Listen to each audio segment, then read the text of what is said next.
안녕하세요. 광교고입니다. 두산그룹 지배구조 개편이 상당히 어렵게 됐습니다. 지난번에 어떤 식으로 개편되는지는 말씀을 드렸고요. 지난번에 말씀드린 대로 몇 가지 문제가 있습니다. 일단은 대주주인 두산 및 두산의 이제 주주인 개인 대주주에게만 유리하게 돼 있고요. 특히 이제 합병은 한다고 하더라도 합병 비율 자체가 불공정한 겁니다. 두산 에너빌리티에서 이제 밥캣 투자 부분을 분리해서 이제 로보틱스랑 합병하는 과정에서 두산 에너빌리티의 투자 부분도 엄격히 얘기해서 상장회사인데 이게 이제 분리하는 과정에서 비상장회사가 되거든요. 그래서 이제 비상장회사다 보니까 장부가로 평가해서 불리한 판정을 받게 되고요. 또 두산 에너빌리티에서 분리된 밥캣 투자 부분과 로보틱스의 합병도 전혀 성격이 다른 회사인데 주가만으로 이게 이제 비교해서 합병 비율을 정하는 거는 문제가 있다고 봅니다. 그렇다고 또 상장회사를 주가가 아닌 다른 가치로 이게 이제 합병 비율을 정하기도 어렵습니다. 그래서 처음부터 좀 무리가 있는 그런 지배구조 개편이었고요. 특히 이제 소액주주의 선택권을 무시한 거죠. 이게 다 같은 두산 그룹이지만 에너빌리티를 투자하고 싶은 사람도 있고 로보틱스를 투자하고 싶은 사람도 있고 밥캣을 투자하고 싶은 사람도 있는데 저 같은 경우는 에너빌리티 주주지만 로보틱스 전혀 투자할 생각 없고요. 밥캣은 괜찮지만 그렇게 매력적인 업종은 아니고 또 이거 이제 건설 경기에 굉장히 세계 건설 경기에 되게 민감한 그런 업종이거든요. 에너빌리티는 일단은 원전 관련주에서 저는 관심 있게 보고 있고 또 이제 밥캣을 가지고 있는 거는 그렇게 나쁘진 않거든요. 왜냐하면 밥캣은 캐시카우인 회사이기 때문에. 그래서 에너빌리티를 가지고 있었는데 이걸 쪼개서 로보틱스를 준다? 별로 그렇게 찬성하지 않거든요. 예, 그렇기 때문에 소액주주의 선택권을 그냥 무시한 겁니다.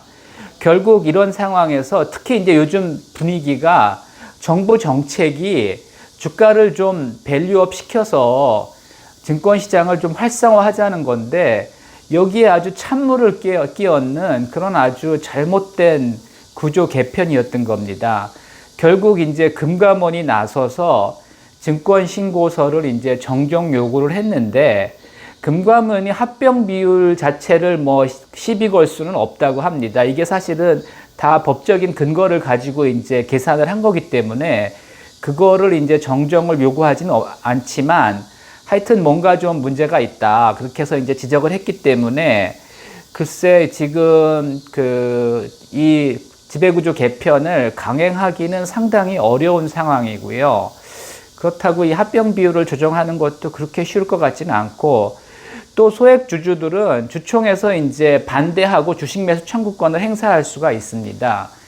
그리고 이게 주가가 잘 올라간다면 크게 문제가 없는데 에너빌리티 이제 주식 매수 청구권 행사 가격이 2890원인데 지금 2만 원 아래로 떨어졌고요. 로보틱스 8472원인데 지금 7만 원대로 떨어졌고 밥캣 또 5만 459원인데 지금 4만 원대로 빠져 있습니다. 이런 상황이라면 주주들은 이제 주총에 나가서 반대한 후에 주식 매수 청구권을 행사할 수 있죠.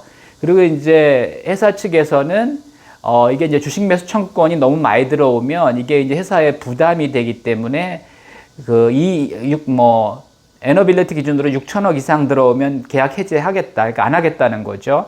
그 다음에 로보틱스 기준으로 5천억, 밥캣 기준으로 1조 5천억인데 이게 넘어가면은 합병을 강행하지 않겠다는 거죠. 근데 사실은 이거를 밑돌더라도 예를 들어 이거 5천억, 4천억, 1조 3천억 정도 들어온다고 하더라도 이게 상당한 자금이 필요한 겁니다. 그렇게 두산그룹이 여유가 있지 않습니다. 에너빌리티 그냥 탈원전 때문에 개고생하다가 결국 증자를 통해서 겨우 지금 생존할 정도만 자금을 마련한 상태거든요. 로보틱스는 뭐 여전히 적자인 회사고요. 밥캣만 여유가 있는데 그러다 보니까 이제 밥캣의 자금을 끌어쓰기 위해서 이런 구조 개편을 하는데 이거는 소액주주의 이익을 아주 무시하는 거고 소액주주에게 엄청난 피해를 입히는 겁니다. 그래서 뭐 하여튼 금감원 개입도 이제 문제가 되지만 실제로 이게 주가만 이게 뭐 시장에서 긍정적으로 봐서 주가가 상승했다면은 뭐 주식 매수 청구권 별로 안 들어올 거고 합병도 뭐 스무드하게 넘어갈 수가 있는데 지금 상황에서는 일단은 뭐 하여튼 뭐 주총이야 뭐 대주주들 영향이 크니까 이제 통과할 수도 있겠지만 이 주식 매수 청구권을 감당하기가 어려울 것 같습니다. 또 이제 예를 들어서 이제 그 계약 해제 조건이 요거 두 개는 충족했는데 요거만 이제 안 될 경우 그것도 사실은 좀 문제죠. 근데 세 개 다 이제 통과가 돼야 되는데 뭐 이거는 회사에서 판단할 문제이기 때문에 뭐 강행할 수도 있겠지만은 어쨌든 간에 제가 볼 때는 결과적으로 이번 두산그룹 지배구조 개편은 실패할 가능성이 높다. 그렇다면은 이제 원래대로 돌아갈 거라고 보고요. 나중에 뭐 다시 할 수는 있겠죠. 저는 에너빌리티 주식을 좀 가지고 있었는데 그 최코 원전 발표하는 날 팔았습니다. 뭐 운 좋게도 25,000원에 주문을 냈는데 네, 뭐 하여튼 나갔더라고요. 그래서 일단은 하여튼 그렇고 뭐 에너빌리티가 그렇게 싼 주식은 아닙니다. 앞으로 이제 그동안 탈원전 때문에 사실은 굉장히 어려웠고요. 지금 주가도 그렇게 저평가된 게 아닙니다.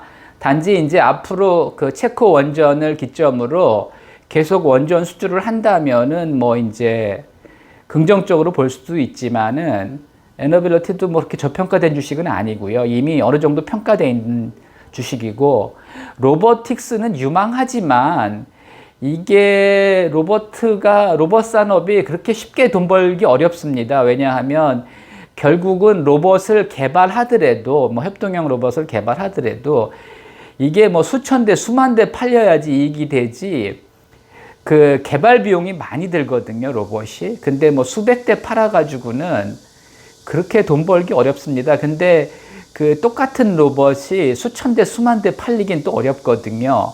그래서 이제 로보틱스 사업이 뭐 앞으로 뭐 그 인구도 줄고 있고 노동력도 부족하기 때문에 뭐 하여튼 그리고 뭐 로보틱스는 하여튼 노조도 없고 그렇기 때문에 유망한 건 사실인데 이게 로보틱스가 사실은 돈 벌기가 그렇게 쉽지 않습니다. 이게 어떻게 보면은 SI 사업하고 비슷한 거거든요. 기초 기술이 있어야 되지 또 이제 그거를 현장에 맞게 이렇게 시스템 인테그레이션을 해야 되기 때문에 이게 뭐 이렇게 대규모로 생산하기도 어렵고 또 그렇게 엄청난 마진을 남기기도 그렇게 쉽지 않습니다.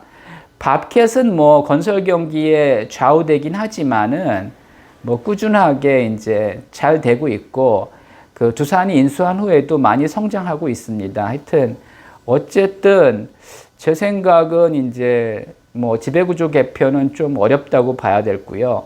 그 펀더멘탈로 돌아가서 다시 이제 투자 결정을 해야 될 것 같습니다. 참고하시기 바랍니다.